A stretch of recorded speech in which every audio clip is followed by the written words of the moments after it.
150 personnes réunies autour du thème de l'alimentation locale, durable et en circuit court pour travailler à la naissance à l'échelle de 10, 15 ou 20 ans d'une ceinture alimentaire liégeoise qui verrait les consommateurs locaux pouvoir s'approvisionner majoritairement en aliments locaux.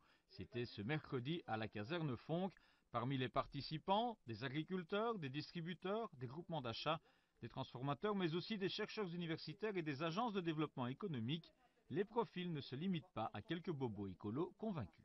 C'est le fait qu'il y ait une masse critique d'acteurs significatifs qui sont vraiment désormais prêts à se mettre en mouvement pour aller dans cette direction-là. C'est vraiment en train de changer. Ce qu'on est en train de faire maintenant, c'est de construire une stratégie tous ensemble pour que ce qui était aujourd'hui marginal devienne demain peut-être pas la norme, mais beaucoup plus significatif au niveau économique.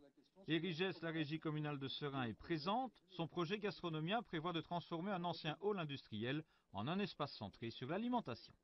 On peut imaginer un projet multifonctionnel, on pourrait distribuer les produits locaux, on pourrait aussi avoir un centre administratif, conseil, formation pour les maraîchers, pour les gens, les acteurs du terrain.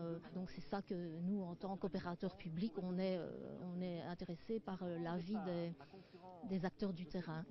Ce forum constitue l'occasion de déjà définir collectivement des actions à mener, des demandes à rencontrer. On n'est plus dans la note d'intention, l'initiative de la ceinture alimentaire liégeoise se veut déjà concrète.